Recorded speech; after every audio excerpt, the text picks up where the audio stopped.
विद्यासागर गणित भिन्न चैप्टर, ठीक है। भिन्न किसे कहते हैं परिभाषा दे दिए हैं।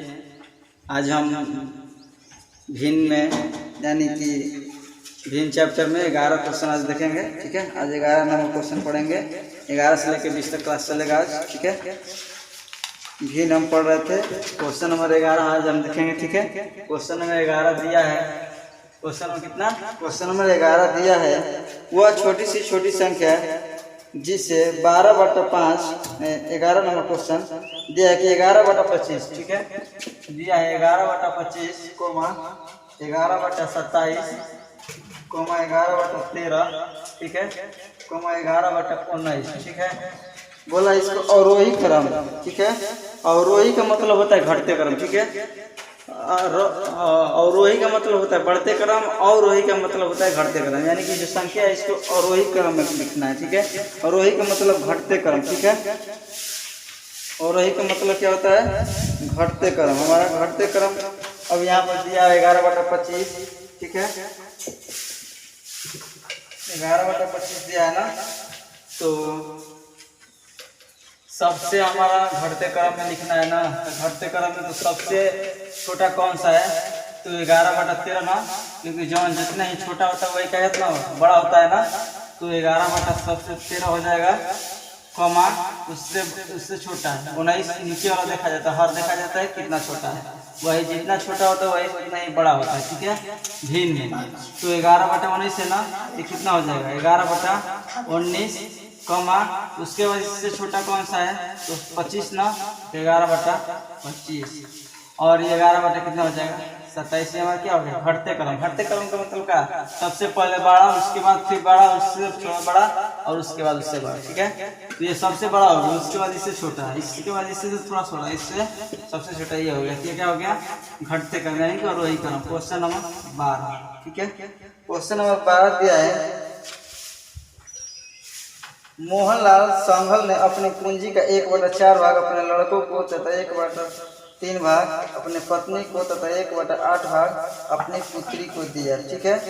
माना, ठीक है, माना पूंजी बराबर x, ठीक है। पूंजी बराबर x, पूंजी बराबर x, ठीक है। तो अकॉर्डिंग टू क्वेश्चन आगे दिया है किताब में, प्रश्न से बोला है कि 1/4 तो x घटेगा ना, टोटल पूंजी कितना है, माना पूंजी बराबर है, तो बोला है कि 1/4 भाग इसको अपने पुत्री को, अपने लड़कों को, ठीक है। 1/4 भाग अपने लड़कों को, ठीक है। फिर प्लस 1/4 भाग लड़कों को, प्लस 1/3 भाग लड़की को, फिर प्लस और 1/8 भाग अपनी पुत्री को, 1/8 भाग अपनी पुत्री को दे दिया, ठीक है। अब उसके पास कुल कितनी पूंजी शेष बची, ठीक है।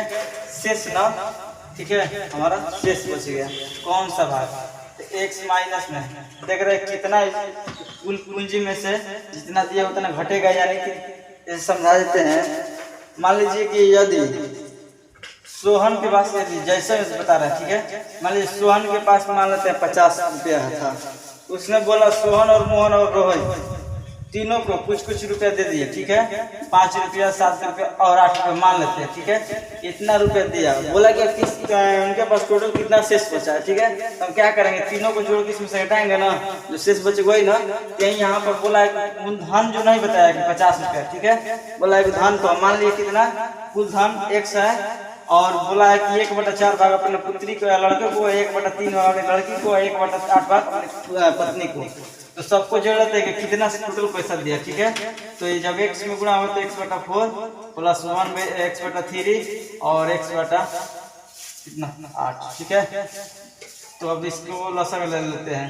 8 4 3 का कितना हो जाएगा, 8 3 के 24, ठीक है। 8 3 के 24, 4 से जब जाएगा तो कितना बार हो जाएगा 24, 4 चलने से 8 3 के 24 ना, 8 बार में ना, तो 4 के पारा में 24, ठीक है। 6 चौके 24, 6 बार में, 6 में जब x से गुणा कितना होगा 6x, ठीक है। 8 से जाएगा 8 3 के 24, 8 में जब x से गुणा कितना होगा 8x, और 8 में 4 से 24 को भागा देंगे तो 8 के 24। जब 3 में x में गुणा होगा तो कितना हो जाएगा 3x, ठीक है। x माइनस 6x, ठीक है। 8 2 10, 10 7 17x हो जाएगा, 17x बटा में 24, ठीक है। 17x यानी कि 8 6 14, 14 3 17, 17x बटा में 24। और x में 24, एक में कितना होगा लसा होगा तो कितना 1 और 24 का लसा 24, 24 से भाग देंगे तो एक बार में यानी कि 24x यहाँ पर हो जाएगा 24x माइनस यहाँ पर कितना हो जाएगा 1 बार में जाएगा तो 1 बार 24x 17x। तो बोला है कि 17 जब 7 में से 4 में से 7 को घटेगा नहीं तो हार सीध देगा तो 14 में 7 जाएगा तो कितना बचेगा 7 और बटा में कितना 24, ठीक है x, ठीक है। इसलिए x का कौन सा भाग तो 7 बटा 24 क्या हो जाएगा हमारा कुल पूंजी बराबर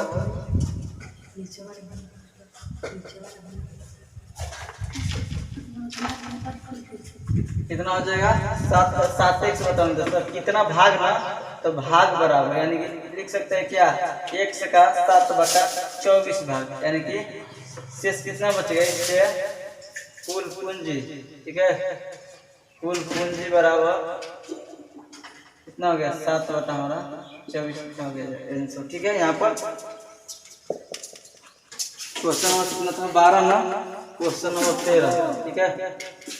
क्वेश्चन नंबर 13 दिया है 5 बटा 24 में क्या घटाया जाए कि भिन्न, ठीक है।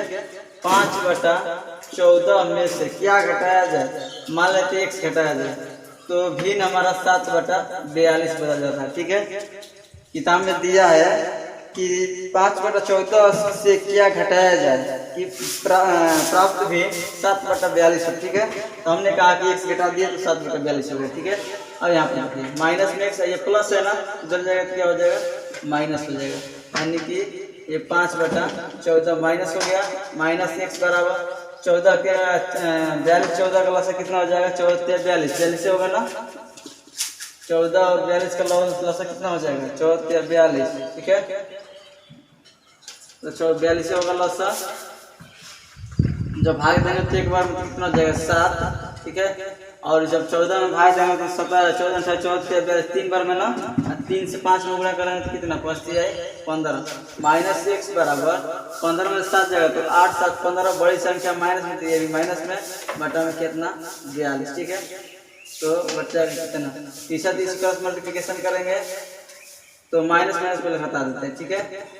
4 दूनी 8, 4 दूनी 8 कितना हो जाएगा 4 से कटेगा ये नहीं कटेगा ना, 4 दूनी 8 दूनी का 4 25 दूनी 42, x बराबर 4 बटा में 21, x बराबर 4 बटा में 21 हमारा क्या हो जाएगा आंसर। क्वेश्चन नंबर 14, ठीक है। क्वेश्चन नंबर 14 दिया है कि दो परिमेय संख्याओं का योग, दो परिमेय संख्याओं का योग माइनस में 4 बटा 5 है यदि एक संख्या, ठीक है। तो मान लेते हैं पहली संख्या, मान लेते हैं पहली संख्या कितना, पहली संख्या x है तो दूसरी संख्या दिया है, दूसरी संख्या दे दिया है कितना पहली संख्या दिया है ना, पहली संख्या दे दिया हमारा कितना माइनस में 7 बटा 20। और दूसरी संख्या मान लेते हैं, दूसरी संख्या माना दूसरी संख्या बराबर x। अकॉर्डिंग टू क्वेश्चन किताब में बोला है कि दो परिमेय संख्याओं का योग यानी कि पहली संख्या माइनस में 7 बटा 20 और प्लस दूसरी संख्या यानी कि x है, दोनों का योग दिया है कितना योग दिया है माइनस 4 बटा में 5, ठीक है। ये माइनस में उधर जाएगा तो x बराबर माइनस 4 बटा 5 है, प्लस में माइनस में ना इधर आएगा तो कितना प्लस में हो गया। तो लसन लेंगे तो कितना हो जाएगा 5 और 20 का लसन 20 से होगा, 4 ही 5 है 20, ठीक है। 4 4 के 16 गुणा होगा 4 में 4 से 16 प्लस में 20 से कम 20 7 हो जाएगा, ठीक है। तो x बराबर क्या हो जाएगा यहाँ पर जुटेगा ना तो 7 का 16 में जब 7 जाएगा ये माइनस ये प्लस से तो जुटेगा तो नहीं घटेगा ना, प्लस माइनस माइनस। तो जब 16 में से 7 जाएगा तो कितना होगा 9 7 16 हो जाएगा ना। तो माइनस में 9 बटा में 20, ठीक है। घटेगा क्या? माइनस में 9 बटा में 20 हमारा क्या हो जाएगा? यही हमारा आंसर होगा, ठीक है। इसलिए दूसरी संख्या बराबर, ठीक है, दूसरी संख्या पूछ रहा था, इसलिए दूसरी संख्या बराबर कितना हो गया हमारा? माइनस में 9 बटा 20 आंसर। क्वेश्चन नंबर 15 दिया है कि दो परिमेय संख्याओं का योग, ठीक है, 1/2 है। यदि इनमें से एक संख्या दे दी, यानी कि पहली संख्या बराबर, किताब में दिया है पहली संख्या बराबर माइनस में 8 बटा 19 एवं दूसरी संख्या बराबर क्या? x माना गया, ठीक है। मान लिया कितना? दूसरी संख्या बराबर x। अब दिया है अकॉर्डिंग टू क्वेश्चन, बोला है कि दो परिमेय संख्याओं का योग 1/2। योग का मतलब क्या होता है? जोड़ना। तो पहली संख्या कितना है हमारा? माइनस में 8 बटा 19 प्लस x, और दोनों का योग बराबर दिया है 1/2, ठीक है। ये माइनस में उधर जाएगा तो क्या हो जाएगा? प्लस ना, तो 1/2 इधर आया तो 8 बटा में 19। x बराबर, जब 2 और 19 का लघुत्तम लेंगे तो एगो विषम संख्या है, ठीक है, अभाज्य संख्या। 19 क्या है? अभाज्य संख्या है ना। अभाज्य संख्या और सम संख्या का लघुत्तम संभव नहीं है, इसलिए जब लघुत्तम संभव नहीं है तो क्या होता है? उसका गुणनफल होता है। तो गुणा होगा तो 19 दूनी 38।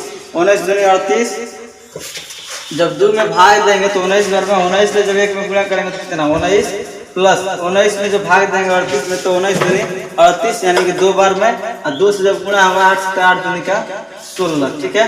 x बराबर 9 6 जब जुटेगा तो कितना हो जाएगा? 9 6 15, 15 5 हासिल 1, और 1 जुटेगा तो 2 हासिल था कितना? 3 बटा में कितना है? 38, यानी कि x बराबर कितना हो जाएगा? 35 बराबर 38। इसलिए दूसरी संख्या बराबर, दूसरी संख्या पूछ रहा था, दूसरी संख्या बराबर दिया है कितना? x माने थे, x बराबर आ गया 35 बटा में 38 हमारा फुल स्टॉप आंसर, ठीक है।